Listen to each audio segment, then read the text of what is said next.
ਨਵੇਕਲੇ ਕਿਸਮ ਦਾ ਅੰਦੋਲਨ ਹੋਇਆ ਹੈ ਜਿਹੜਾ ਸੰਸਾਰ ਦੇ ਅੰਦੋਲਨਾਂ ਦੇ ਇਤਿਹਾਸ 'ਚ ਆਪਣੀ ਇੱਕ ਥਾਂ ਬਣਾ ਗਿਆ ਔਰ ਉਹ ਜੇਤੂ ਹੋ ਕੇ ਨਿਕਲਿਆ ਆਇਆ ਇਸ ਦੇ ਵਿੱਚ। ਪਹਿਲਾਂ ਜਿਹੜਾ ਪ੍ਰਧਾਨ ਮੰਤਰੀ ਕਿਹਾ ਜਾਂਦਾ ਸੀਗਾ ਕਦੀ ਗੱਲ ਕਹਿ ਕੇ ਪਿੱਛੇ ਨਹੀਂ ਹਟਦਾ ਜਾਂ ਉਹ ਸਰਕਾਰ ਨਹੀਂ ਹਟਦੀ, ਕਿਸ ਤਰ੍ਹਾਂ ਹੋਣੀ ਇਹ ਚੀਜ਼ ਨੂੰ ਕਿਸ ਤਰ੍ਹਾਂ ਦੇਖਦੇ ਆ? ਸਰਕਾਰ ਨੇ ਇਸ ਲੜਾਈ ਨੂੰ ਲੀਹੋਂ ਲਾਉਣ ਲਈ ਬਹੁਤ ਸਾਰੀਆਂ ਸਾਜ਼ਿਸ਼ਾਂ ਕੀਤੀਆਂ, ਬਹੁਤ ਸਾਰਾ ਇਸ ਦੇ ਖਿਲਾਫ ਇੱਕ ਨੈਰੇਟਿਵ ਵੀ ਖੜਾ ਕਰਨ ਦੀ ਕੋਸ਼ਿਸ਼ ਕੀਤੀ ਗਈ ਤਾਂ ਜੋ ਇਸ ਅੰਦੋਲਨ ਦੀ ਯੂਨਿਟੀ ਬ੍ਰੇਕ ਕਰ ਦਈਏ, ਇਸ ਨੂੰ ਹੰਭਾ ਦਈਏ, ਥਕਾ ਦਈਏ। ਇਸ ਮੂਵਮੈਂਟ ਨੇ ਜਿੱਥੇ ਇਹ ਜਾਗਰਤੀ ਪੈਦਾ ਕੀਤੀ ਉੱਥੇ ਇਸ ਦੇਸ਼ ਦੇ ਵਿੱਚ ਭਾਜਪਾ ਦੇ ਫਾਸ਼ੀਵਾਦੀ ਹਮਲੇ ਦੇ ਰੱਥ ਨੂੰ, ਇਹਦੇ ਕੇਂਦਰੀਕਰਨ ਕਰਨ ਦੇ ਰੱਥ ਨੂੰ, ਜਿਹੜਾ ਵੀ ਸੈਂਟਰ ਕੋਲ ਹੀ ਸਾਰੀਆਂ ਤਾਕਤਾਂ ਹੋਣ ਔਰ ਇਸ ਦਾ ਜਿਹੜਾ ਕਾਰਪੋਰੇਟਾਈਜੇਸ਼ਨ ਸੀ ਐਗਰੀਕਲਚਰ ਦਾ, ਇਹਦੇ ਰਸਤੇ 'ਚ ਇੱਕ ਵੱਡੀ ਰੁਕਾਵਟ ਖੜੀ ਕਰ ਦਿੱਤੀ। MSP ਦੇ ਉੱਤੇ ਕੀ ਹਾਲ ਦੀ ਘੜੀ ਜਿਹੜੀ ਸੰਯੁਕਤ ਮੋਰਚੇ ਨਾਲ ਰਣਨੀਤੀ ਬਣਾਈ ਆ ਵੀ ਕਿਸ ਤਰ੍ਹਾਂ ਅਸੀਂ ਸਰਕਾਰ ਅੱਗੇ ਰੱਖਣੀ ਹੈ ਜੀ? ਗੱਲ ਹੈ ਸਰਕਾਰ ਨੇ ਬਿਨਾਂ ਸਲਾਹ ਕੀਤੇ ਬਣਾਏ ਸੀ। MSP ਦੇ ਕਾਨੂੰਨ ਕਿਸਾਨ ਨੂੰ ਚਾਹੀਦਾ ਤਾਂ ਸਰਕਾਰ ਕਿਸਾਨ ਜਥੇਬੰਦੀਆਂ ਨਾਲ ਸਲਾਹ ਕਰੇ, ਕਮੇਟੀ ਤਾਂ ਬਣਾਈ ਜਾਣੀ ਹੈ। ਦਹਿਸ਼ਤ ਦਾ ਮਾਹੌਲ ਸੀ ਇਸ ਦੇਸ਼ 'ਚ, ਇਨਟੋਲਰੈਂਸ ਦਾ ਮਾਹੌਲ ਸੀ। ਅੱਜ ਜੇ ਅਸੀਂ ਬੋਲਣਾ ਸ਼ੁਰੂ ਕੀਤਾ ਜਿਹਦਾ ਇਹ ਸੀ ਵੀ ਸਾਰੇ ਇੰਸਟੀਟਿਊਸ਼ਨ ਇਹਨਾਂ ਦੇ ਸਾਹਮਣੇ ਟੁੱਟਦੇ ਜਾ ਰਹੇ ਸੀ, ਝੁਕਦੇ ਜਾ ਰਹੇ ਸੀ, ਅੱਜ ਸੁਪਰੀਮ ਕੋਰਟ ਵੀ ਬੋਲਣ ਲੱਗੀ ਹੈ। ਕੁਝ ਕੁ ਲੀਡਰਾਂ ਦੇ ਜਿਹੜੇ BJP ਲੀਡਰਾਂ ਦੇ ਬਿਆਨ ਵੀ ਸਾਹਮਣੇ ਆਇਆ ਵੀ ਕੋਈ ਨਹੀਂ ਅਸੀਂ ਬਾਅਦ ਵਿੱਚ ਜਿਹੜਾ 3 ਕਾਨੂੰਨ ਕਿਹਾ ਸੀ 6 ਕਾਨੂੰਨ ਵੀ ਲਿਆ ਸਕਦੇ, ਇਦਾਂ ਦੀਆਂ ਗੱਲਾਂ ਵੀ ਸਾਹਮਣੇ ਸਰਕਾਰ ਕੁਝ ਇਦਾਂ ਦਾ ਵੀ ਕਰ ਸਕਦੀ ਹੈ ਜੀ। RSS ਦੀ ਆਈਡੀਓਲੋਜੀ ਬੜੀ ਡਿਸੈਪਟਿਵ ਕਿਸਮ ਦੀ ਆਈਡੀਓਲੋਜੀ ਹੈ, ਇਸ ਕਰਕੇ ਇਸ ਤੋਂ ਸੁਚੇਤ ਰਹਿਣ ਦੀ ਤਾਂ ਲੋੜ ਹੈਗੀ ਆ। ਪਰ ਜਿਹਨੂੰ ਕਹਿੰਦੇ ਹੁੰਦੇ ਰੱਸੀ ਜਲ ਗਈ ਬਲ ਨਹੀਂ ਗਿਆ, ਉਹਨਾਂ ਨੂੰ ਇਹ ਸਪਸ਼ਟ ਮੰਨਣਾ ਚਾਹੀਦਾ ਕਿ ਗਲਤ ਚੀਜ਼ ਬਣਾ ਲਈ ਸੀ, ਉਹਦਾ ਉਹਨਾਂ ਨੂੰ ਖਮਿਆਜਾ ਭੁਗਤਣਾ ਪੈ ਰਿਹਾ। ਹੁਣ ਤਾਂ ਜਿੰਨੀ ਖਾਮ-ਖਾ ਦੀ ਈਗੋ ਬਣਾਈ ਬੈਠੇ ਨੇ, ਉਹ ਜਿਹੇ ਈਗੋ ਵਾਲਿਆਂ ਨੂੰ ਉਹਨਾਂ ਦਾ ਦਿਮਾਗੀ ਸੰਤੁਲਨ ਹੈ ਜਿਹੜਾ ਕਿਸੇ ਹਸਪਤਾਲ 'ਚ ਚੈੱਕ ਕਰਾਉਣ। ਜਦੋਂ ਉਹਨਾਂ ਦੇ ਪ੍ਰਾਈਮ ਮਿਨਿਸਟਰ ਨੇ ਐਲਾਨ ਕਰ ਦਿੱਤਾ ਤਾਂ ਫਿਰ ਹੁਣ ਵੀ ਆਹ ਲਿਆ ਸਕਦੇ ਆ, ਆਹ ਲਿਆ ਸਕਦੇ ਆ, ਤੇ ਸੰਯੁਕਤ ਮੋਰਚੇ ਦਾ ਕਿਹੜਾ ਭੋਗ ਪੈ ਗਿਆ।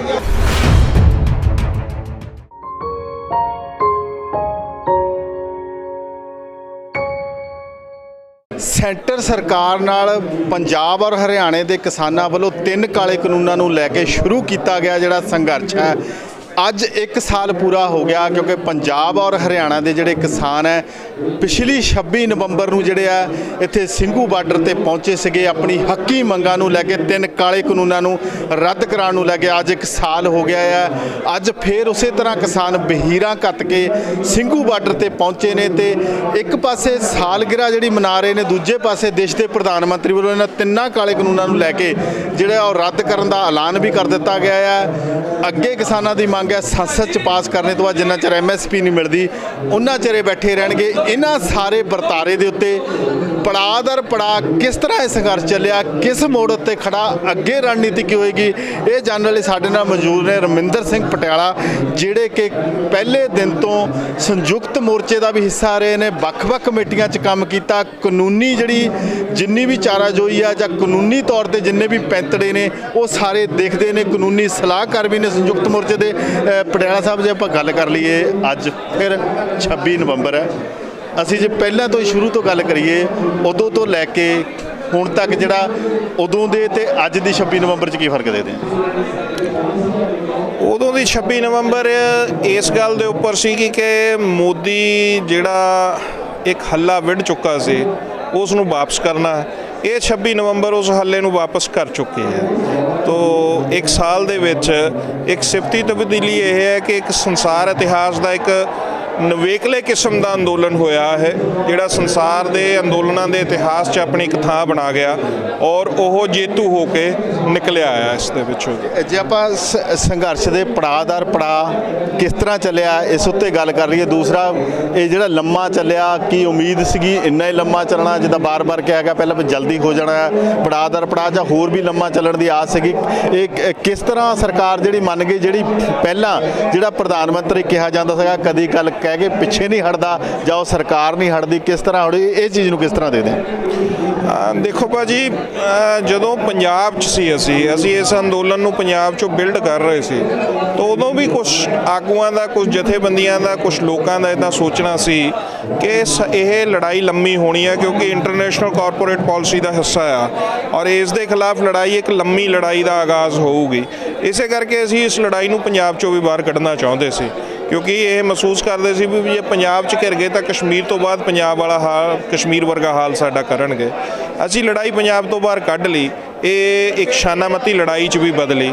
ਇਸ ਲੜਾਈ ਨੇ ਬਹੁਤ ਉਤਰਾਅ ਚੜ੍ਹਾਅ ਦੇਖੇ, ਇਹਦੇ 'ਚ ਬਹੁਤ ਟਰਨਿੰਗ ਪੁਆਇੰਟ ਵੀ ਆਏ। ਸਰਕਾਰ ਨੇ ਇਸ ਲੜਾਈ ਨੂੰ ਲੀਹੋਂ ਲਾਉਣ ਲਈ ਬਹੁਤ ਸਾਰੀਆਂ ਸਾਜ਼ਿਸ਼ਾਂ ਕੀਤੀਆਂ, ਬਹੁਤ ਸਾਰਾ ਇਸ ਦੇ ਖਿਲਾਫ ਇੱਕ ਨੈਰੇਟਿਵ ਵੀ ਖੜਾ ਕਰਨ ਦੀ ਕੋਸ਼ਿਸ਼ ਕੀਤੀ ਗਈ ਤਾਂ ਜੋ ਇਸ ਅੰਦੋਲਨ ਦੀ ਯੂਨਿਟੀ ਬ੍ਰੇਕ ਕਰ ਦਈਏ, ਇਸ ਨੂੰ ਹੰਭਾ ਦਈਏ, ਥਕਾ ਦਈਏ।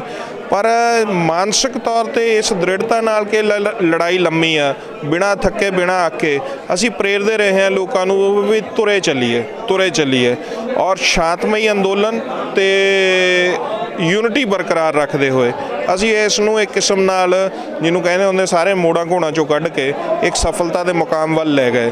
ਇਹ ਅੰਦੋਲਨ ਇੰਨਾ ਲੰਮਾ ਹੋਊਗਾ ਇਹ ਤਾਂ ਨਹੀਂ ਸੀ ਸੋਚਿਆ, ਪਰ ਇਹ ਹੈ ਕਿ ਜਿਵੇਂ ਜਿਵੇਂ ਇਸ ਦੇ ਸਾਹਮਣੇ ਚੁਣੌਤੀਆਂ ਆਉਂਦੀਆਂ ਗਈਆਂ ਉਹਨਾਂ ਨਾਲ ਸਿੱਝਦੇ ਚਲੇ ਗਏ। ਬਾਕੀ ਤਾਂ ਇਤਿਹਾਸ ਹੈ, ਉਹ ਇਤਿਹਾਸ ਬਣ ਚੁੱਕਾ ਹੈ। ਜਿਸ ਤਰ੍ਹਾਂ ਦੇਖ ਲਈਏ ਪਹਿਲਾਂ ਵੀ ਕੀ ਮਾਨਸਿਕਤਾ ਲੈ ਕੇ ਜਿਹੜੇ ਸਰਕਾਰ ਨੇ ਜਿਹੜੇ ਕਾਨੂੰਨ ਇਹ ਲੈ ਕੇ ਆਈ ਸੀ, ਕਿਉਂ ਚੰਗੀ ਤਰ੍ਹਾਂ ਸਮਝਦੇ ਆ ਤੁਹਾਡੀ ਜਥੇਬੰਦੀ ਵੀ ਪੁਰਾਣੇ ਸਮੇਂ ਤੋਂ, ਇਹ ਤਾਂ 1 ਸਾਲ ਤੋਂ ਸੰਯੁਕਤ ਤੌਰ ਤੇ ਲੜ ਰਹੀ ਆ ਤੁਹਾਡੀ ਜਥੇਬੰਦੀ, ਪਹਿਲਾਂ ਤੋਂ ਵੀ ਇਸ ਤਰ੍ਹਾਂ ਦੇ ਜਿਹੜੇ ਸਰਕਾਰ ਸਮੇਂ-ਸਮੇਂ ਤੇ ਕਾਨੂੰਨ ਬਣਾਉਂਦੀ ਆ ਜਾਂ ਇੱਦਾਂ ਦੇ ਪਹਿਲਾਂ, ਕਿਉਂਕਿ ਪੜਾਅ ਦਰ ਪੜਾਅ ਸਰਕਾਰ ਵੀ ਇੱਥੇ ਪਹੁੰਚਦੀ ਆ, ਉਹਨਾਂ ਨੇ ਵੀ ਕੀਤਾ।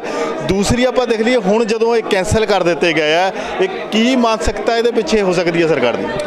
ਦੇਖੋ, ਪਹਿਲੀ ਗੱਲ ਤਾਂ ਇਹ ਕਿ ਇਹ ਇਸ ਦੇਸ਼ ਦੇ ਵਿੱਚ ਜਿਹੜਾ ਇਕਨੋਮਿਕ ਮਾਡਲ ਜਿਹੜਾ ਸਾਮਰਾਜੀ ਨੀਤੀਆਂ ਵੱਲੋਂ ਨਿਰਦੇਸ਼ਿਤ ਕੀਤਾ ਗਿਆ ਆ, ਉਸ ਇਕਨੋਮਿਕ ਮਾਡਲ ਦੀ ਦੇਣ ਸੀ ਇਹ, ਔਰ ਇਸ ਤੇ ਪਿਛਲੇ ਬਹੁਤ ਲੰਮੇ ਸਮੇਂ ਤੋਂ ਲਗਾਤਾਰ ਸਟੈਪ ਬਾਈ ਸਟੈਪ ਉਹ ਕੰਮ ਕਰਦੇ ਰਹੇ ਨੇ ਤੇ ਪੰਜਾਬ ਦੀਆਂ ਜਥੇਬੰਦੀਆਂ ਵੀ ਜਾਂ ਦੇਸ਼ ਭਰ 'ਚ ਜਥੇਬੰਦੀਆਂ ਇਹਨਾਂ ਦੇ ਖਿਲਾਫ ਇੱਕ ਮਾਹੌਲ ਬਣਾਉਣ ਦੀ ਕੋਸ਼ਿਸ਼ ਕਰਦੀਆਂ ਰਹੀਆਂ ਨੇ।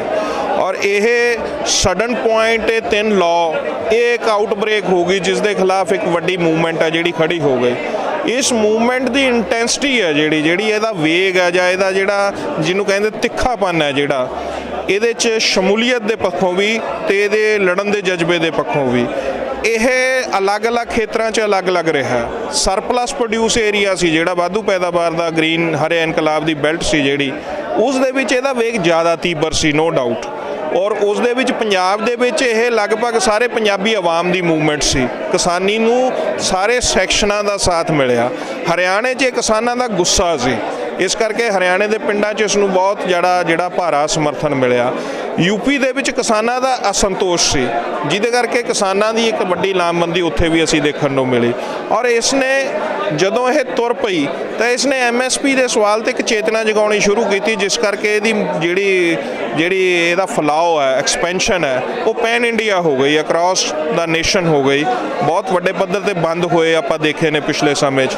ਤੋ ਇਸ ਹਿਸਾਬ ਨਾਲ ਇਹ ਮੂਵਮੈਂਟ ਨੇ ਇੱਕ ਜਾਗਰਤੀ ਤਾਂ ਪੈਦਾ ਕੀਤੀ, ਚੀਜ਼ਾਂ ਨੂੰ ਤਾਂ ਅਗਾਂਹ ਕੀਤਾ ਆ। ਪਰ ਇੱਕ ਚੀਜ਼ ਮੈਂ ਜ਼ਰੂਰ ਕਹਿਣੀ ਚਾਹੂੰਗਾ ਕਿ ਇਸ ਮੂਵਮੈਂਟ ਨੇ ਜਿੱਥੇ ਇਹ ਜਾਗਰਤੀ ਪੈਦਾ ਕੀਤੀ, ਉੱਥੇ ਇਸ ਦੇਸ਼ ਦੇ ਵਿੱਚ ਭਾਜਪਾ ਦੇ ਫਾਸ਼ੀਵਾਦੀ ਹਮਲੇ ਦੇ ਰੱਥ ਨੂੰ, ਇਹਦੇ ਕੇਂਦਰੀਕਰਨ ਕਰਨ ਦੇ ਰੱਥ ਨੂੰ, ਜਿਹੜਾ ਵੀ ਸੈਂਟਰ ਕੋਲ ਹੀ ਸਾਰੀਆਂ ਤਾਕਤਾਂ ਹੋਣ, ਔਰ ਇਸ ਦਾ ਜਿਹੜਾ ਕਾਰਪੋਰੇਟਾਈਜੇਸ਼ਨ ਸੀ ਐਗਰੀਕਲਚਰ ਦਾ, ਇਹਦੇ ਰਸਤੇ 'ਚ ਇੱਕ ਵੱਡੀ ਰੁਕਾਵਟ ਖੜੀ ਕਰ ਦਿੱਤੀ। ਔਰ ਇਸ ਦਾ ਇੱਕ ਸਿਆਸੀ ਡੈਮੇਜ, ਕਿਉਂਕਿ ਇਸ ਦੇਸ਼ 'ਚ ਇਸ ਅੰਦੋਲਨ ਤੋਂ ਪਹਿਲਾਂ ਸਿਆਸੀ ਓਪੋਜੀਸ਼ਨ ਇੱਕ ਕਿਸਮ ਨਾਲ ਉਸ ਤਰ੍ਹਾਂ ਦੀ ਆਵਾਜ਼ ਹੀ ਨਹੀਂ ਸੀ। ਇਸ ਅੰਦੋਲਨ ਨੇ ਇੱਕ ਕਿਸਮ ਨਾਲ ਦੇਸ਼ ਨੂੰ ਇੱਕ ਸਿਆਸੀ ਆਵਾਜ਼ ਦਿੱਤੀ, ਇੱਕ ਮੁਹਾਂਦਰਾ ਦਿੱਤਾ, ਇੱਕ ਓਪੋਜੀਸ਼ਨ ਦਿੱਤੀ ਹੈ। ਔਰ ਇਸ ਨੇ ਬਹੁਤ ਕਮਾਲ ਦੀਆਂ ਚੀਜ਼ਾਂ ਕੀਤੀਆਂ। ਜਨ ਸੰਸਦ ਲਾਈ ਅਸੀਂ, ਜਦੋਂ ਕਿਸਾਨਾਂ ਦੀ ਸੰਸਦ ਲਾਈ ਹੈ ਤਾਂ ਜਨਤਕ ਵਿਪ ਜਾਰੀ ਕੀਤਾ ਓਪੋਜੀਸ਼ਨ ਪਾਰਟੀਆਂ ਲਈ, ਮਜਬੂਰ ਹੋ ਗਈਆਂ ਸੀ, ਪਾਰਲੀਮੈਂਟ ਦੇ ਏਜੰਡਾ ਫਿਕਸ ਕਰ ਦਿੱਤਾ। ਔਰ ਸ਼ਾਇਦ ਇਹੀ ਗੱਲਾਂ ਨੂੰ ਦੇਖਦੇ ਹੋਏ ਸਰਕਾਰ ਨੇ ਮਹਿਸੂਸ ਕੀਤਾ ਕਿ ਵੀ ਇਸ ਦੇ ਨਾਲ ਇੱਕ ਚੀਜ਼ ਇਹ ਬਣੂਗੀ ਕਿ ਸਾਡਾ ਸਿਆਸੀ ਡੈਮੇਜ ਹੋਊਗਾ। ਉਸ ਕੰਪਲਸ਼ਨ 'ਚੋਂ ਉਹਨਾਂ ਨੇ ਗੁਰੂ ਨਾਨਕ ਨਾਨਕ ਦੇਵ ਜੀ ਦੇ ਜਨਮ ਦਿਹਾੜੇ ਵਾਲੇ ਦੇ ਦਿਨ ਇਹ ਸਾਨੂੰ ਇੱਕ ਕਿਸਮ ਨਾਲ ਸਾਡੀ ਜਿੱਤ ਝੋਲੀ ਪਾਈ ਆ। ਇਹ ਕੋਈ ਖਰਾਤ ਨਹੀਂ, ਇਹ ਲੰਮੀ ਸੰਘਰਸ਼ ਦੀ, ਲੰਮੀ ਤਪ ਦੀ, ਲੰਮੇ ਜੱਦੋ-ਜਹਿਦ ਦੀ ਪ੍ਰਾਪਤੀ ਹੈ। ਔਰ ਜਦੋਂ ਇੰਨੀ ਲੰਮੀ ਜੱਦੋ-ਜਹਿਦ ਤੋਂ ਬਾਅਦ ਪ੍ਰਾਪਤੀ ਹੁੰਦੀ ਹੈ ਤਾਂ ਮਿੱਠੀ ਤਾਂ ਹੁੰਦੀ ਹੈ। ਤੇ ਇਹਦੇ ਪਿੱਛੇ ਜਿੱਦਾਂ ਹੁਣ ਦੂਸਰਾ ਸਵਾਲ ਮੇਰਾ ਸੀਗਾ, ਇਹਦੇ ਪਿੱਛੇ ਸਰਕਾਰ ਦਾ ਪੈਂਤੜਾ ਕੀ ਹੋ ਸਕਦਾ? ਜਿਸ ਤਰ੍ਹਾਂ ਕਾਨੂੰਨਾਂ ਦੀ ਤੁਸੀਂ ਗੱਲ ਦੇ ਉਹਨਾਂ ਫਾਰਮੈਟ ਕਰਨ ਪਿੱਛੇ ਉਹਨਾਂ ਦਾ ਇੱਕ ਪੈਂਤੜਾ ਸੀਗਾ, ਉਹ ਲੰਮੀ ਤੁਸੀਂ ਗੱਲ ਜਿਸ ਤਰ੍ਹਾਂ ਡਿਟੇਲ ਵਾਈਜ਼ ਦੱਸ ਦਿੱਤੀ, ਲੋਕਾਂ ਦਾ ਰੋਹ ਕਿੱਦਾਂ ਭਟਕਿਆ ਦਾ। ਤਾਂ ਹੁਣ ਇਸ ਵੇਲੇ ਸਰਕਾਰ ਦਾ ਜਿਹੜੀ ਇਸ ਪਿੱਛੇ ਕੀ ਮਨਸ਼ਾ ਹੋ ਸਕਦੀ ਹੈ ਜੀ? ਹੁਣ ਸਰਕਾਰ ਦੀ ਮਨਸ਼ਾ ਆਪਣਾ ਪੋਲੀਟੀਕਲ ਡੈਮੇਜ ਰੈਸਕਿਊ ਕਰਨ ਦੀ ਹੈ, ਇੱਕ ਕਿਸਮ ਨਾਲ ਉਹਨੂੰ ਬਚਾਉਣ ਦੀ ਆ। ਉਸੇ ਜੋ ਕਰਤਾਰਪੁਰ ਲਾਂਘੇ ਦਾ ਸਵਾਲ ਆਇਆ, ਇਸ ਅੰਦੋਲਨ ਨੇ ਡੀਜ਼ਲ ਤੇ ਪੈਟਰੋਲ ਦੇ ਰੇਟ ਘਟਾਉਣ ਲਈ ਮਜਬੂਰ ਕੀਤਾ ਉਹਨਾਂ ਨੂੰ। ਤਾਂ ਪ੍ਰਾਪਤੀਆਂ ਤਾਂ ਇਸ ਦੀਆਂ ਬਹੁਤ ਨੇ, ਹਾਲੇ ਆਪਾਂ ਮੁਲਾਂਕਣ ਦਾ ਸਵਾਲ ਜਦੋਂ ਇੱਕ ਫੇਸ ਮੁਕੰਮਲ ਹੋਊਗਾ ਉਹਦੇ ਲਈ ਛੱਡ ਲਈਏ। ਪਰ ਇੰਨਾ ਜ਼ਰੂਰ ਹੈ ਕਿ ਭਾਜਪਾ ਆਪਣਾ ਪੋਲੀਟੀਕਲ ਡੈਮੇਜ ਰੈਸਕਿਊ ਕਰਨ ਲਈ ਉਹਨੇ ਇਹ ਫੈਸਲਾ ਕੀਤਾ ਔਰ ਇਸ ਫੈਸਲੇ ਦੇ ਵਿੱਚ ਉਹਨੂੰ ਕੁਝ ਚੀਜ਼ਾਂ ਹੋਰ ਕਰਨੀਆਂ ਪੈਣੀਆਂ। ਜਿਵੇਂ ਐਮਐਸਪੀ ਦਾ ਸਵਾਲ ਹੈ, ਐਮਐਸਪੀ ਦੇ ਸਵਾਲ ਦੇ ਉੱਪਰ ਪ੍ਰਾਈਮ ਮਿਨਿਸਟਰ ਨੇ ਆਪਣੀ ਤਕਰੀਰ ਦੇ ਵਿੱਚ ਇਹ ਕਿਹਾ ਕਿ ਕਮੇਟੀ ਬਣਾਵਾਂਗੇ। ਹੁਣ ਇਹ ਕਮੇਟੀ ਦੀਆਂ ਬਹੁਤ ਸਾਰੀਆਂ ਚੀਜ਼ਾਂ ਹਾਲੇ ਅਸਪਸ਼ਟ ਨੇ। ਅਸੀਂ ਆਸ ਕਰਦੇ ਹਾਂ ਕਿ ਉਹ ਬੁਲਾਉਣ, ਟੇਬਲ ਤੇ ਬੈਠ ਕੇ ਨਿਬੇੜਾ ਹੋਵੇ, ਜਾਂ ਉਹ ਪਾਰਲੀਮੈਂਟ ਦੇ ਵਿੱਚ ਐਲਾਨ ਕਰਨ ਇਸ ਮਾਮਲੇ ਦੇ ਉੱਪਰ। ਤੋ ਇਹ ਚੀਜ਼ਾਂ ਦੇਖਣ ਵਾਲੀਆਂ, ਕਿਉਂਕਿ ਐਮਐਸਪੀ ਦਾ ਸਵਾਲ ਗੰਭੀਰ ਵੀ ਹੈ ਤੇ ਗਹਿਰਾ ਵੀ ਹੈ। ਅਸੀਂ ਇਸ ਤਰ੍ਹਾਂ ਦਾ ਵੀ ਕੋਈ ਫੈਸਲਾ ਨਹੀਂ ਲੈ ਕੇ ਜਾਣਾ ਚਾਹੁੰਦੇ ਜਿਹੜਾ ਪੰਜਾਬ ਵਿਰੋਧੀ ਜਾਂ ਹਰਿਆਣੇ ਦੇ ਕਿਸਾਨਾਂ ਵਿਰੋਧੀ ਹੋ ਜਾਏ। ਅਸੀਂ ਉਸ ਨੂੰ ਐਕਸਪੈਂਡ ਕਰਨਾ ਚਾਹੁੰਦੇ। ਇਸ ਕਰਕੇ ਕਮੇਟੀ ਔਰ ਕਮੇਟੀ ਦੇ ਵਿੱਚ ਡਿਸਕਸ਼ਨ ਇੱਕ ਅਗਲੀ ਲੜਾਈ ਦਾ ਆਧਾਰ ਬਣੂਗੀ ਔਰ ਉਸ ਚੋਂ ਪ੍ਰਾਈਮ ਮਿਨਿਸਟਰ ਤੋਂ ਆਸ ਹੈ, ਕੇਸਸ ਨੇ, ਕੰਪਨਸੇਸ਼ਨ ਹੈ, ਇਹ ਸਾਰੀਆਂ ਚੀਜ਼ਾਂ ਨੇ। ਉਮੀਦ ਹੈ ਸਰਕਾਰ ਇਹਦੇ ਤੇ ਕਦਮ ਪੁੱਟੂਗੀ ਤਾਂ ਇਹ ਕਿਸੇ ਠੀਕ ਪਾਸੇ ਨੂੰ ਜਾਊ। ਇਸ ਤਰ੍ਹਾਂ ਸੰਸਦ 'ਚ ਪਾਸ ਹੋਣ ਦੀ ਗੱਲ ਹੈ, ਇਸੇ ਤਰ੍ਹਾਂ ਸੰਯੁਕਤ ਮੋਰਚੇ ਦਾ ਹੈਗਾ ਵੀ ਸਾਡੇ ਨਾਲ ਡਿਸਕਸ਼ਨ ਕਰੇ ਸਰਕਾਰ ਆ ਕੇ। ਕਿਸ ਤਰ੍ਹਾਂ ਐਮਐਸਪੀ ਦੇ ਉੱਤੇ ਕੀ ਹਾਲ ਦੀ ਘੜੀ ਜਿਹੜੀ ਸੰਯੁਕਤ ਮੋਰਚੇ ਨਾਲ ਰਣਨੀਤੀ ਬਣਾਈ ਆ ਵੀ ਕਿਸ ਤਰ੍ਹਾਂ ਅਸੀਂ ਸਰਕਾਰ ਅੱਗੇ ਰੱਖਣੀ ਹੈ ਜੀ ਗੱਲ ਹੈ? ਦੇਖੋ 2-3 ਪੁਆਇੰਟ ਬਹੁਤ ਕਲੀਅਰ ਨੇ। ਨੰਬਰ 1 ਕਿ ਇਸ ਦੇ ਵਿੱਚ ਜਿਹੜਾ ਕਿੰਨੀਆਂ ਫਸਲਾਂ ਨੂੰ ਕਵਰ ਕਰਨਗੇ, ਅਸੀਂ ਤਾਂ ਸਾਰੀਆਂ ਐਗਰੀਕਲਚਰ ਪ੍ਰੋਡਿਊਸ ਨੂੰ ਕਵਰ ਕਰਾਉਣਾ ਚਾਹੁੰਦੇ ਹਾਂ।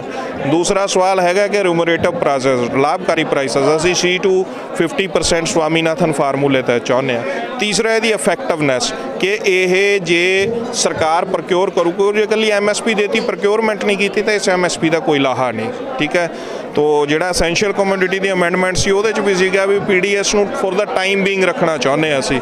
ਤੋ ਇਹ ਸਾਰੀਆਂ ਚੀਜ਼ਾਂ ਦੇ ਵਿੱਚ ਅਸੀਂ ਦੇਖਦੇ ਹੋਏ ਮਹਿਸੂਸ ਕਰਦੇ ਹਾਂ ਕਿ ਸਰਕਾਰ ਨੂੰ ਇਸ 'ਤੇ ਬੈਠ ਕੇ ਗੱਲ ਕਰਨੀ ਚਾਹੀਦੀ ਹੈ। ਇੱਕ ਗੰਭੀਰ ਸਾਡਾ ਪਹਿਲਾ ਤਰਕ ਵੀ ਸੀ, ਇੱਕ ਜਿੱਥੇ ਇਹ ਸੂਬਿਆਂ ਦੇ ਅਧਿਕਾਰਾਂ 'ਤੇ ਛਾਪਾ ਸੀ। ਦੂਜਾ ਅਸੀਂ ਇੱਕ ਤਰਕ ਇਹ ਵੀ ਦਿੰਦੇ ਸੀ ਕਿ ਸਰਕਾਰ ਨੇ ਕਾਨੂੰਨ, ਜੇ ਸਰਕਾਰ ਖੇਤੀ ਡਿਵੈਲਪ ਕਰਨਾ ਚਾਹੁੰਦੀ ਹੈ ਤਾਂ ਕਿਸਾਨ ਜਥੇਬੰਦੀਆਂ ਨਾਲ ਸਲਾਹ ਕਰੇ। ਸਰਕਾਰ ਨੇ ਬਿਨਾਂ ਸਲਾਹ ਕੀਤੇ ਬਣਾਏ ਸੀ। ਐਮਐਸਪੀ ਦੇ ਕਾਨੂੰਨ ਕਿਸਾਨ ਨੂੰ ਚਾਹੀਦਾ ਤਾਂ ਸਰਕਾਰ ਕਿਸਾਨ ਜਥੇਬੰਦੀਆਂ ਨਾਲ ਸਲਾਹ ਕਰੇ। ਕਮੇਟੀ ਤਾਂ ਬਣਾਈ ਜਾਣੀ ਹੈ, ਸਲਾਹ ਕਰੇ ਤਾਂ ਜੋ ਕਿਸਾਨ ਦੇ ਪੱਖ ਦਾ, ਲੋਕਾਂ ਦੇ ਪੱਖ ਦਾ ਇੱਕ ਕਾਨੂੰਨ ਬਣ ਸਕੇ। ਤੇ ਜੇ ਆਪਾਂ ਗੱਲ ਕਰੀਏ ਗੱਲਬਾਤ ਦਾ, ਹਜੇ ਕੋਈ ਫਾਰਮੈਟ ਤਿਆਰ ਨਹੀਂ। ਉਹ ਗੱਲਬਾਤ 'ਚੋਂ ਜੋ ਨਿਕਲ ਕੇ ਆਏਗਾ ਉਸ ਤੋਂ ਬਾਅਦ ਹੀ ਸਾਰਾ ਐਮਐਸਪੀ ਤੇ ਬਣਾਇਆ, ਕਿੰਨੀਆਂ ਫਸਲਾਂ ਤੇ ਹੋਣੀ, ਜਾਂ ਇਸ ਤਰ੍ਹਾਂ ਕਰਾਂਗੇ ਜਾਂ ਪਹਿਲਾਂ ਤੋਂ ਕੋਈ ਮਿੱਥਿਆ ਗਿਆ ਹੈ? ਗਵਰਨਮੈਂਟ ਇਸ ਨੂੰ ਪ੍ਰਿੰਸੀਪਲੀ ਜੋ ਐਲਾਨ ਕੀਤਾ ਉਸ ਨੂੰ ਮੰਨ ਲੈਂਦੀ ਔਰ ਕਮੇਟੀ ਫਾਰਮ ਕਰ ਦਿੰਦੀ ਹੈ, ਤਾਂ ਬਾਕੀ ਚੀਜ਼ਾਂ ਤਾਂ ਉਸ ਤੋਂ ਬਾਅਦ ਦੀਆਂ ਨੇ। ਔਰ ਉਸ ਨਾਲ ਘੱਟੋ ਘੱਟ ਮੋਰਚੇ ਦਾ ਇੱਕ ਪੜਾਅ ਹੈ ਜਿਹੜਾ ਉਹ ਮੁਕੰਮਲ ਹੋਣ ਵਾਲੇ ਪਾਸੇ ਤੁਰ ਜਾਊਗਾ, ਉਸ ਤੋਂ ਅਗਲੀ ਲੜਾਈ ਦਾ ਆਧਾਰ ਬਣ ਜਾਊਗਾ। ਜਿਸ ਤਰ੍ਹਾਂ ਤੁਸੀਂ ਪਹਿਲਾਂ ਵੀ ਗੱਲ ਕੀਤੀ ਵੀ ਜਿਹੜਾ ਇਹ ਸੰਯੁਕਤ ਮੋਰਚਾ ਆ ਤੇ ਸੰਯੁਕਤ ਹੋ ਕੇ ਲੜਿਆ ਗਿਆ ਆ, ਜੇ ਕਹਿ ਲਈਏ ਪੰਜਾਬ, ਹਰਿਆਣਾ, ਯੂਪੀ ਦੇ ਕਿਸਾਨਾਂ ਦੀ ਤੁਸੀਂ ਗੱਲ ਕੀਤੀ ਆ, ਉਸ ਤੋਂ ਇਲਾਵਾ ਦੇਸ਼ ਦਾ ਕਿਸਾਨ ਵੀ ਇੱਥੇ ਆਇਆ। ਕਹਿ ਲਓ ਦੇਸ਼ ਦੇ ਕਿਸਾਨ ਨੇ, ਮਜ਼ਦੂਰ ਨੇ ਲੜ ਕੇ ਸੰਘਰਸ਼ ਲੜਿਆ।